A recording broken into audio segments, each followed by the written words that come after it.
In the Soviet Union and in America, the Cold War was fought by fear. The Soviet Union raised fences against the outside world. The Gulag, the secret universe of labor camps, swallowed the lives of millions.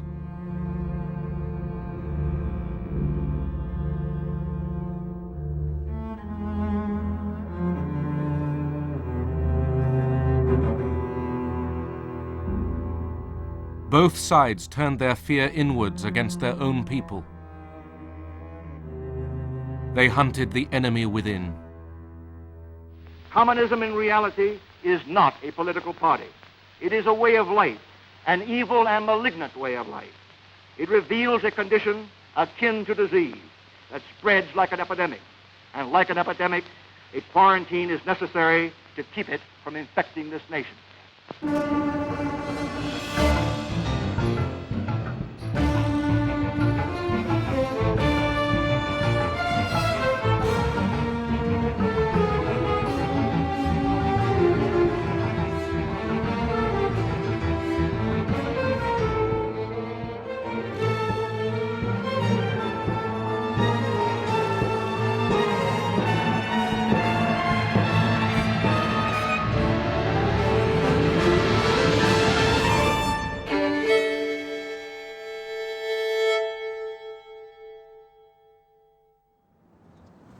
The Cold War made America renew its values, invent new images for American virtue. Men and women in all walks of life, we are shareholders in the greatest enterprise on earth, the United States of America, unlimited. Our strength lies in the character of our people, young in heart, independent in thought and nature, skilled of hand. American enterprise has harnessed fire and water, wind, sun, and soil to produce an abundance of everything. Was communism out to destroy all this? American propaganda said it was.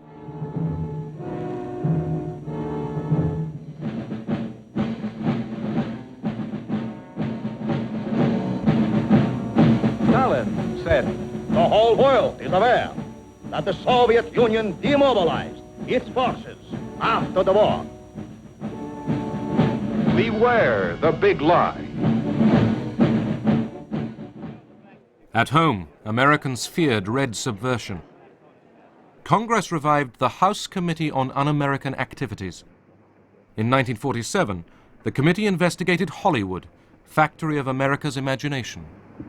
Have you ever observed any communistic information in any scripts? Well, I have turned down quite a few scripts because I thought they were tinged with communistic ideas. They haven't attempted to use me, I don't think, because apparently they know that I'm not very sympathetic to communism. There has been a small group within the Screen Actors Guild which has consistently opposed the policy of the Guild board and officers or the Guild itself as evidenced by the vote on various issues. That small clique has been referred to, has been discussed as more or less following the tactics that we associate with the Communist Party. If I had my way about it, they'd all be sent back to Russia or some other unpleasant place.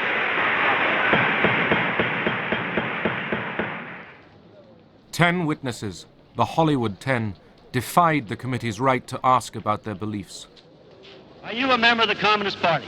Or have you ever been a member of the Communist Party? It's unfortunate and tragic that I have to teach this committee the basic principles of Americanism. That's not the question. The question is, have you ever been a member of the Communist Party? I'm framing my answer in the only way in which any American citizen can frame his Then you answer to denied- a question then which you- invades his, absolutely invades Then his you right. denied, you refused to answer that question. Is that correct? I have told you that I will All right. offer my beliefs, my affiliations, and Here's the everything witness. else Here's the to witness. the American public, and they will know where I stand, as they do from what I have written. Stand away I from have the written stand. for Americanism for many years, and I shall Stand continue away from the to stand. fight for the Bill of Rights, which you are Officer, trying to take destroy. this man away from the stand.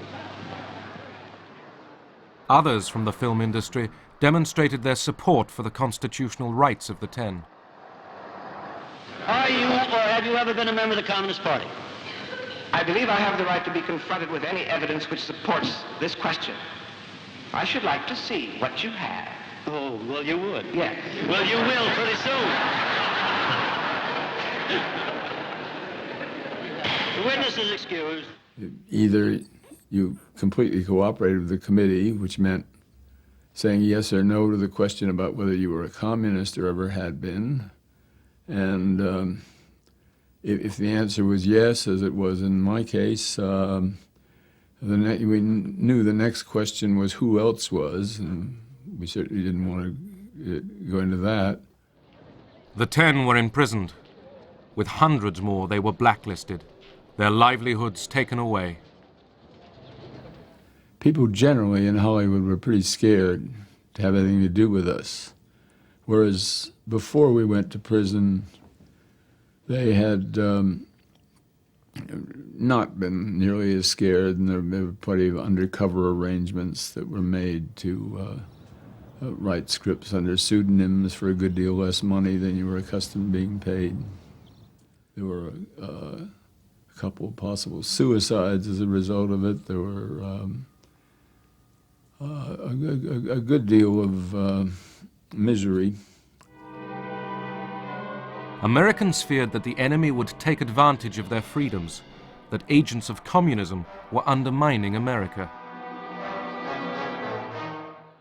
A Soviet spy ring unearthed in 1946 led investigators to Alger Hiss, who had been a wartime foreign policy advisor.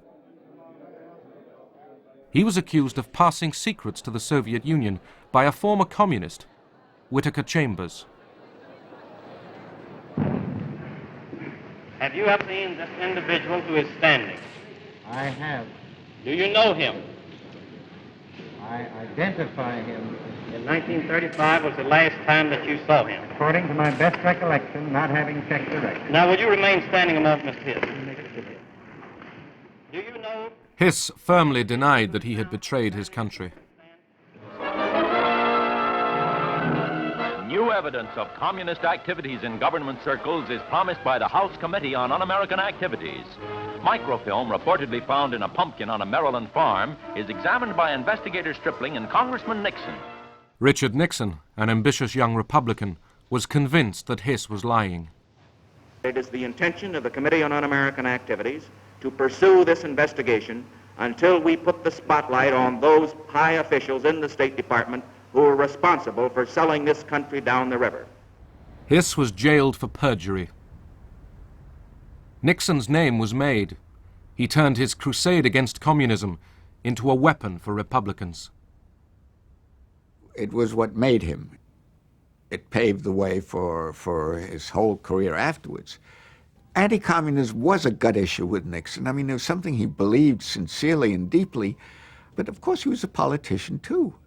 And he was a Republican politician, and the soft on communism issue was hurting the Democrats. And of course he used it. He would have been a fool not to. In America, patriotic enthusiasm for the democratic way of life reveals itself in a monster loyalty parade in New York. Everyone from vets to youngsters reveals his inborn dislike of communism. Anti-communism became the language for a new, more defiant vision of America.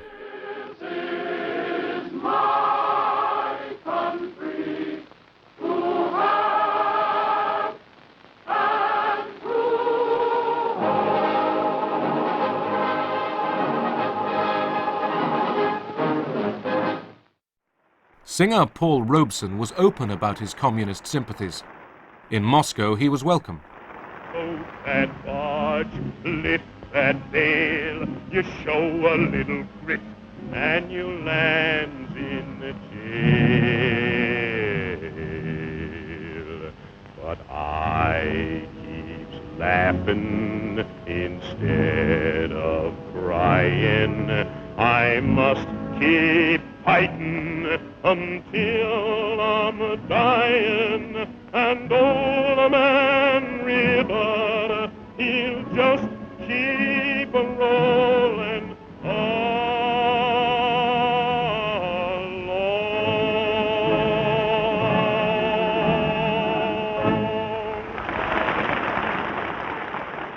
In America, people were less friendly. Veterans of the American Legion turned out to demonstrate in 1949 when Robeson was due to sing in a concert at Peekskill, New York. The police expected trouble. The slogans of the demonstrators, it went, go back to Russia, you white niggers, for instance, over and over. Commies, niggers, Jews. You got in, but you're not going to get out alive. Hitler didn't finish the job. We will. The concert turned into a riot.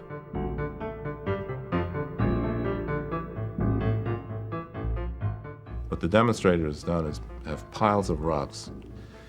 What the state police did is make the cars go out and go 10 miles an hour through that gauntlet. So the road, I mean, cars were smashed, the windows were smashed, the road was actually slick with human blood. An interracial couple just driving through happened to arrive at that moment. And of course they pulled the car over, they yanked the two of them out, and they said, that's Robeson Jr., we got him. And they were gonna bash the black guy's head in. The guy was standing over with a baseball bat, and a veteran, man in uniform, army uniform, said, wait a minute, that's not Robeson, I know the pictures. That's not Robeson, that's not him. The guy said, well, blankety blank is with a white woman, kill him anyway. And the soldier said, held the bat, said, no, no, that's not the American way. You don't lynch the wrong nigger. And it saved his life. Race hatred and the politics of fear had begun to merge. At home, the nation was angry and insecure. Abroad, communism was gaining force. The atom bomb explodes again in the headlines of the world.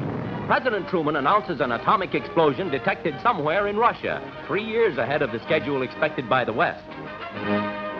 America's nuclear monopoly was over. Then came China. Tragedy overtook China.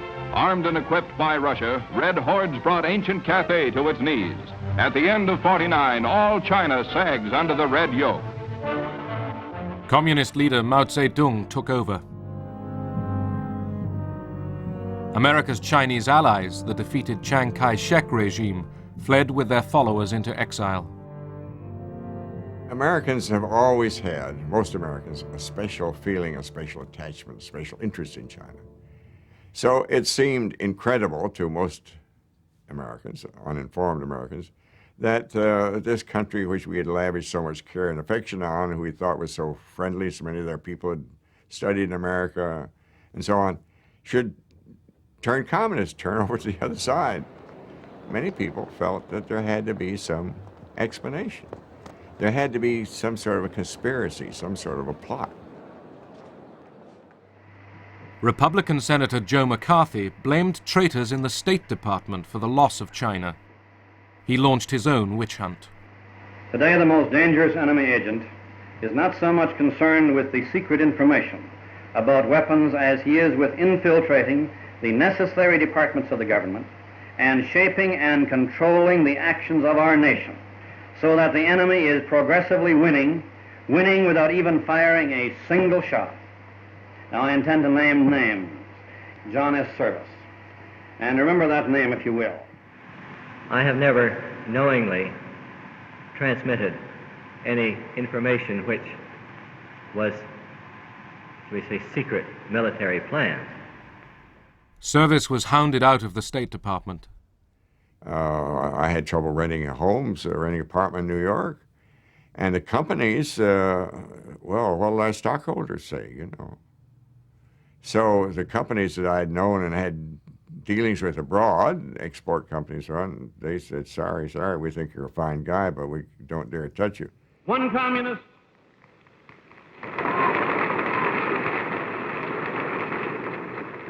One communist on the faculty of one university is one communist too many.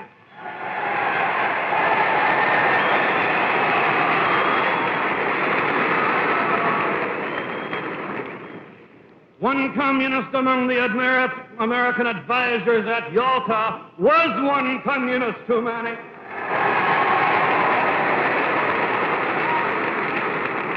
And even if there were only one communist in the State Department, even if there were only one communist in the State Department, that would still be one communist too many. President Truman tried to dismiss McCarthy's attacks. Not a single person who has been adjudged to be a communist or otherwise disloyal who remains on the government payroll today.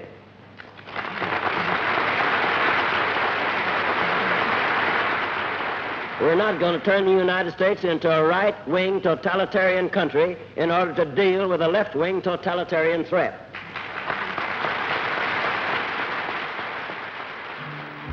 But leaders of the American Communist Party were jailed, and the persecution spread. Left-wing labor organizations were banned, radical groups indicted, demonstrations broken up. And if they put the word commie on someone, that meant that that person was an agent of the Soviets. That meant that that person was dangerous and had to be done away with. The FBI under Edgar Hoover uncovered several Soviet spy rings. They used the national interest to justify any method of locating subversives. We were using the same methods that Hoover accused the Communist Party of using, and that's getting people to spy on their friends. And this was one of the criticisms he had of the Communist Party. I felt guiltless.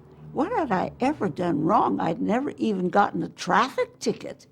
And here I was called before, in public, a state Senate investigating committee about my beliefs. I felt very, very wronged, and I felt that I had to not only uphold myself, my reputation, but that of my fellow teachers, my fellow union members, my fellow citizens. We would talk to children, if they were in college, about their parents, and we talked to parents about children, and we talked to the neighbors about those people, and then if someone did seem halfway sympathetic in the Communist Party, we talked to them. It was totally damaging to what we deeply believed America was supposed to stand for. In the 1952 presidential election, General Eisenhower, the Republican candidate, chose the red-baiting Richard Nixon as his running mate. Eisenhower mocked the Democrats for being soft on communism. The future of this country belongs to more courageous men. It belongs to men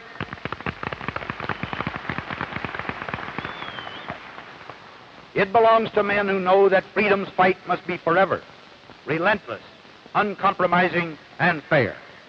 It belongs to men who, today, are ready to bear spiritual and intellectual arms against an alien army of communist ideas.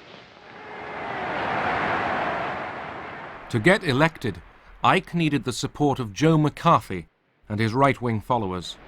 I spent about half an hour with the general last night. Well, I can't report that we agreed entirely on everything.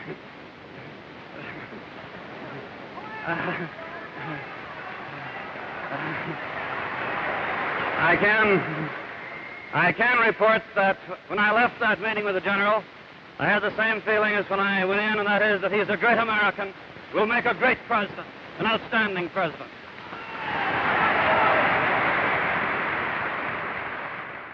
Right from the beginning, he detested Joe McCarthy. McCarthy was the first-class demagogue, and Eisenhower just couldn't stand that type of person. Eisenhower's old wartime commander, General Marshall, was accused by McCarthy of treachery. Intimidated, Ike dropped words praising Marshall from an election speech he made in McCarthy's home state. He was roundly criticized for that, because it seemed to indicate that he was influenced by McCarthy. consider his case as a red herring. In 1953, two Americans, Julius and Ethel Rosenberg, were convicted of spying for the Soviet Union. They were sentenced to death. They had young children, and their fate roused protests in America and across the world. For some young lawyers, the sentence breached the Constitution. They sought judges to get a stay of execution. Judge Frank looks at us, and he says something that we have never forgotten. He said, "If I were as young as you are, I would be sitting there saying the same things you're saying, arguing the same points you're arguing, making the same argument that these planned executions are invalid. But when you are as old as I am, you will understand why I cannot do it." And he stands up, turns his back to us, walks away, and we're devastated. We began to sense something which in later years we understood so clearly, and that was that Jerome Frank, as the leading liberal judge, was terrorized himself and frightened by the atmosphere of fear in the country. That if he, as a liberal, would do something to save Julius and Ethel Rosenberg's life, he would be charged as a commie. The Rosenbergs were executed. He died quickly. There didn't seem to be too much life left in him when he entered behind the rabbi. He seemed to be walking in a cadence of steps, as if keeping in time with the muttering of the 23rd Psalm. She died a lot harder. When it appeared that she had received enough electricity to kill an ordinary person and had received the exact amount that had killed her husband, the doctors went over and pulled down the cheap prison dress, a little dark green printed job, and placed the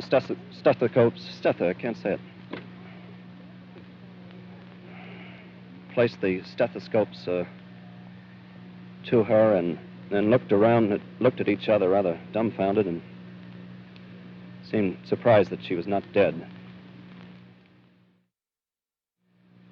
And she was given more electricity, which started again that kind of a ghastly plume of smoke that rose from her head and went up against the skylight overhead.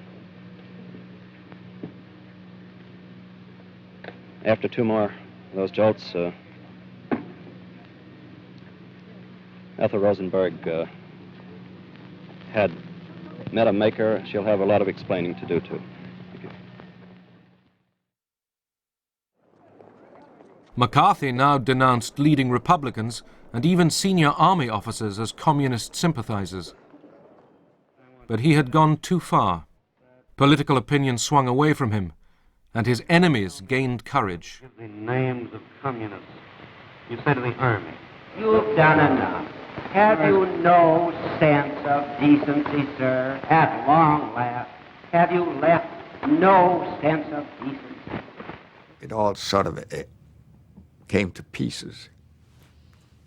And then there was this move to censure him, and he fought that very badly. Now, a number of us were advising him on how to handle that, and he agreed to everything we said, and then he did just the opposite. You have been here trying to snare the staff of this committee. The young men who have been working to uncover communists, you jump up and run away without answering. McCarthy's power collapsed as the politicians walked away from him.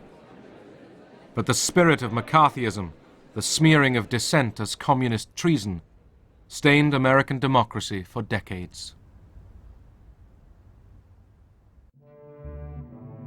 In the Soviet Union, all dissent was suppressed. The Cold War heightened tensions and reinforced fears, not just of internal subversion, but of another world war.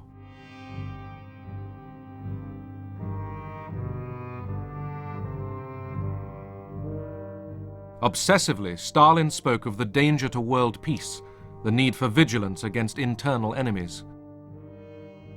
Conformity was enforced by police terror and by a slavish cult of Stalin's personality. He became godlike, his icon worshipped everywhere.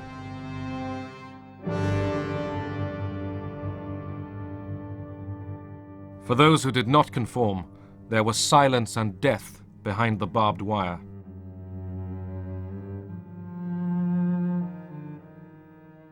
The Gulag, the secret empire of concentration camps, stretched over 4,000 miles from the Baltic to the Pacific.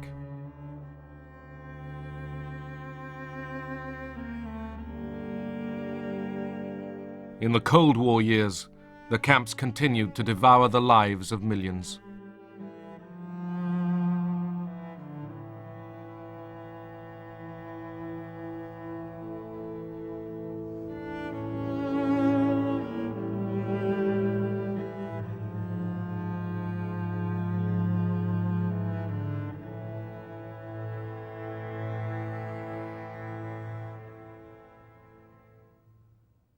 Stalin's control now extended beyond the Soviet Union.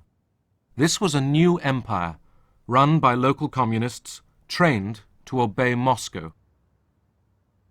American propaganda targeted the fate of these satellite nations. The battleground of peace today is that strip of strategically located countries stretching from the Baltic to the Black Sea. They are not big countries geographically, but they contain 70 million freedom-loving people, our kind of people, who share our culture and who have sent millions of their sons and daughters to become part of these United States. Some call these countries the satellite nations. More accurately, they are the captive nations of Europe. My name is Ronald Reagan. Last year, the contributions of 16 million Americans to the Crusade for Freedom made possible the World Freedom Bell, symbol of hope and freedom to the communist-dominated peoples of Eastern Europe. In Western Berlin, great crowds turned out to see it raised to the tower of the West Berlin City Hall. The campaign was secretly funded by the CIA. As well as fine words, Americans sent armed exiles back into the Soviet Empire. This was the effort of the CIA, and the young refugees were recruited. They were trained in haste, in all kind of subversion, sabotage, intelligence. They were given cameras, the short radio stations, codes, and were simply sent there.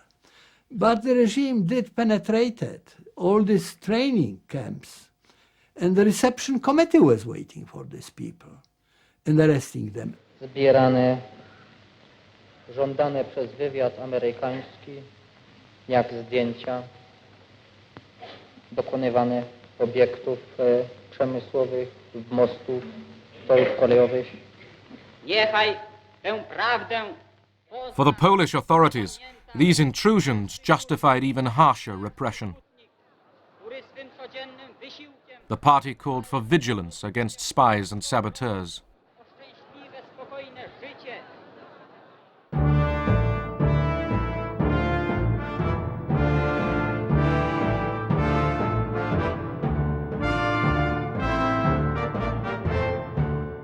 In 1948, Stalin began to tighten the Soviet grip on Eastern Europe.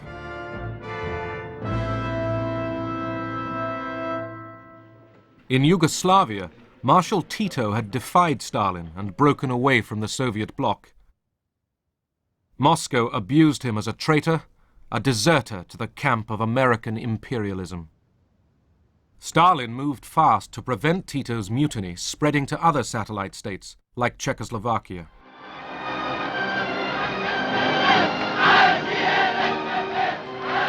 At first, the satellites were allowed to find their own paths to communism.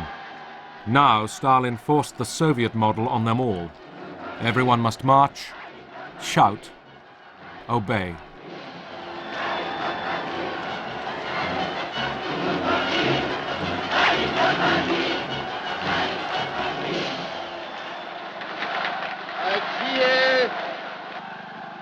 Aliance sovětských národů a mírové fronty celého světa, veliký Stalin. To subdue protest, Moscow ordered show trials of leading East European communists. In Czechoslovakia, Rudolf Slansky, party secretary, was among those chosen for sacrifice. Stalin needed to discipline his new camp, his new empire. And he disciplined it to such an extent that people living in those countries should not develop any idea of being able to do anything except what he orders them to do. And one of the methods of disciplining was terror. Slansky was charged with Titoism, spying, and sabotage. His confession was fiction, drafted by Soviet advisors. To tedy znamená, že na začátku své politické činnosti před orgány buržázní moci jste si vedl jako oportunista a zbabělec a ne jako komunista. Je to. Готовились предварительные следственные заключения. The initial investigation results were prepared and checked. If the evidence in these cases didn't meet the aims of the security services, then it was altered. Really, it was a fabrication to prove what otherwise couldn't be proved. Jaký to řetěz otřásajících zločinů. Avšak přes rafinované spiklenství a záškodnictví, přes lstivou obojetnost a hanebnost svých prostředků nedosáhli svých cílů. Byli rozdrceni. The key was the confession of the indicted person. And then there was no need of any proofs.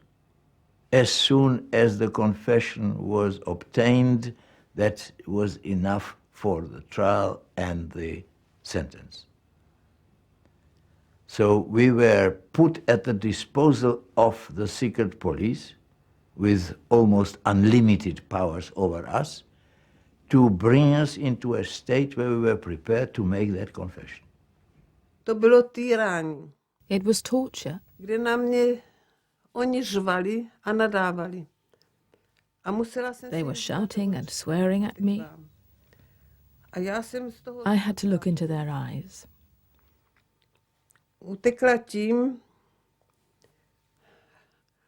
At the beginning, I avoided this, but then I had to repeat their obscenities.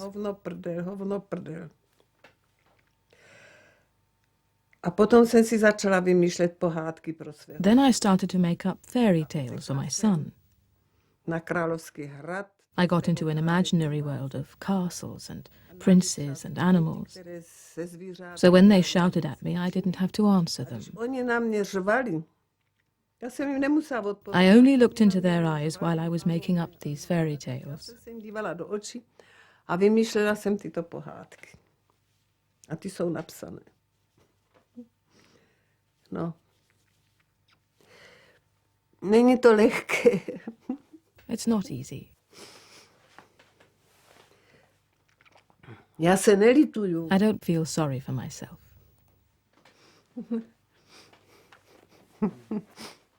Everything was rehearsed, the final text prepared for the trial, consisting of questions which were put to one by the general attorney and the president of the court and so on, were listed and your answers were listed. Přišel jsem do dělnického hnutí jako člověk buržázního původu. Můj otec byl zámožným vesnickým obchodníkem. Vyrůstal jsem v prostředí obchodnické rodiny a to ovlivnilo mé osobní vlastnosti a můj charakter. Vstoupil jsem v roce 1921 do komunistické strany a přišel jsem tam s různými maloměšťáckými názory, kterých jsem se nezbavil. To vedlo k tomu, že jsem se nestal skutečným komunistou a že jsem jako komunista nejednal. Slansky and 10 others were hanged in December 1952, their ashes scattered over the ice on an unknown country road. Stalin had shown his power. While he survived, it meant death to disobey him.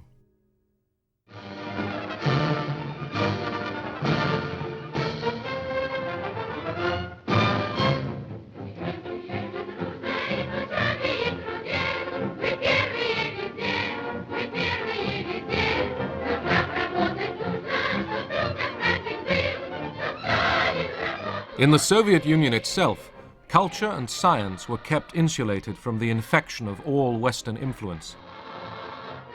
The arts, painting, literature, music, were regimented by the doctrine of socialist realism.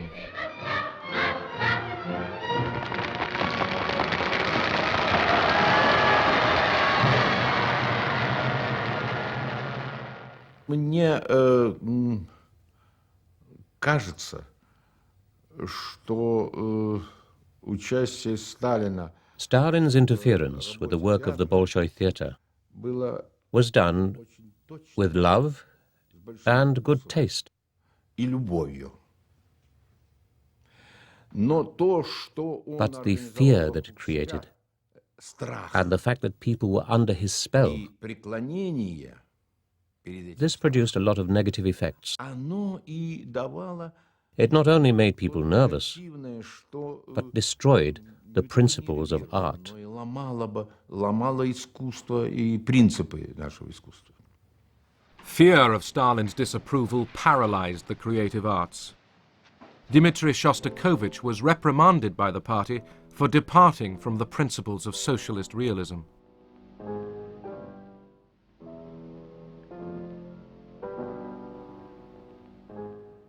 Official art showed the Soviet Union as a promised land of plenty and of opportunity, guided by wise and selfless leaders.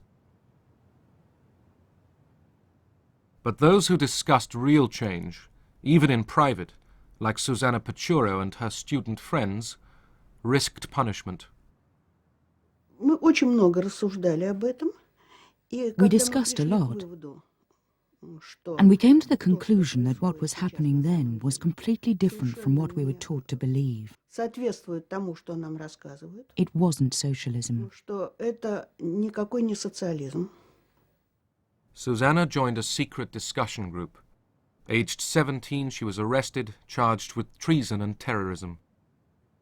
3 of her friends were executed.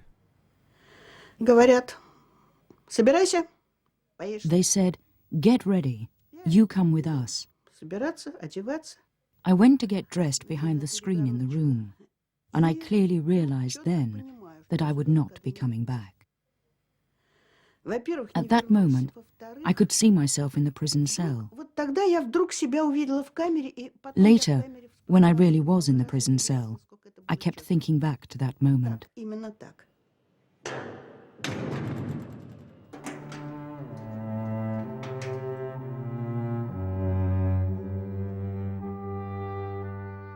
Over the years, millions shared Susanna's fate.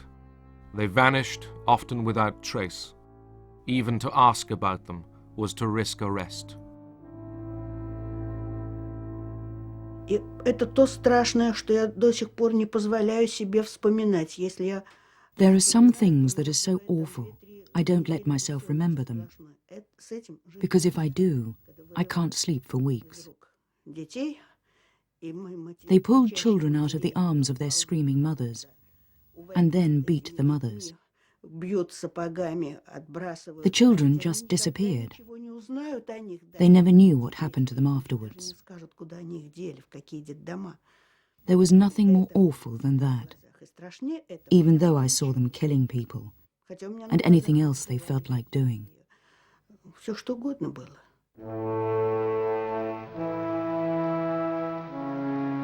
In 1952, Stalin presided over the 19th Congress of the Soviet Communist Party. The hall was packed with foreign delegations gathered to honor him.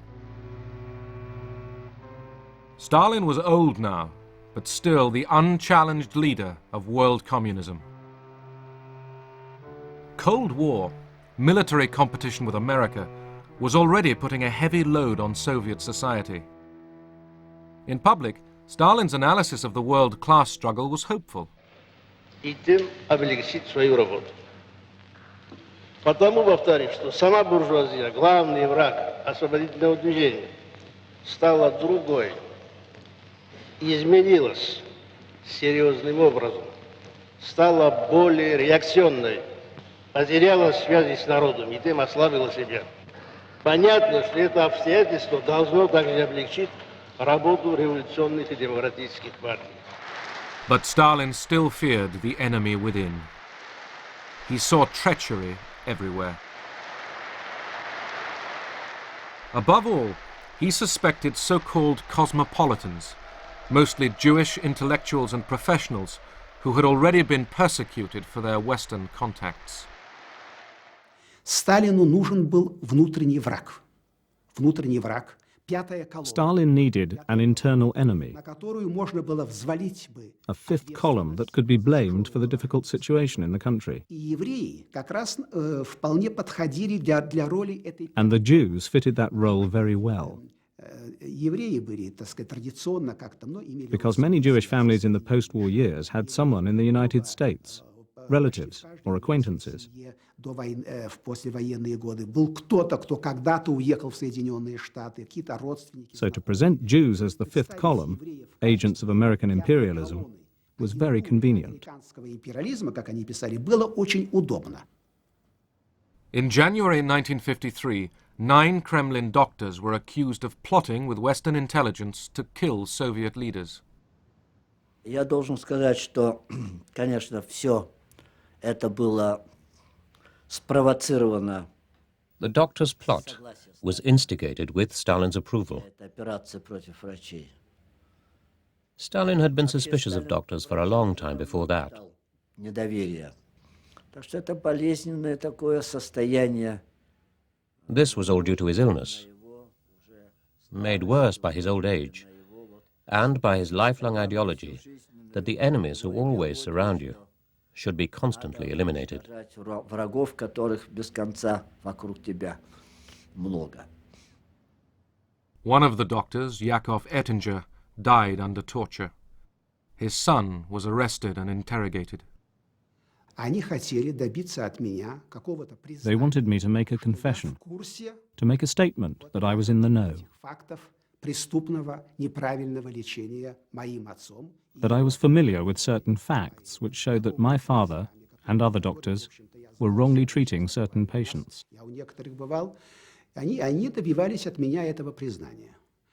Но They wanted me to make this kind of statement, but they didn't get it from me, even though twice I was sent to the punishment cell. 2 раза я сидел в карцере. 5 of the 9 doctors were Jewish. The affair inflamed Russian anti-Semitism. Jews were denounced and purged throughout the medical profession and beyond.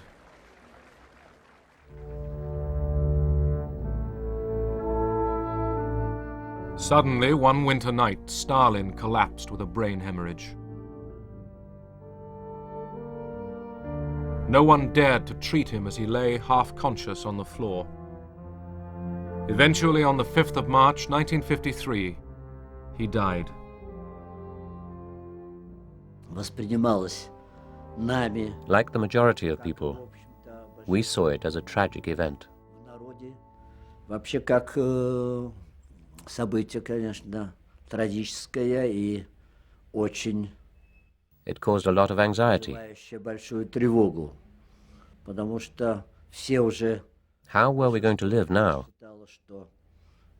Как, собственно, можно жить вообще, когда рухнули. When the foundations of our lives were shattered. Нашего общества, нашей жизни, поскольку была настолько создана. The image of Stalin created by propaganda was of someone who was irreplaceable. Создан такой облик незаменимости.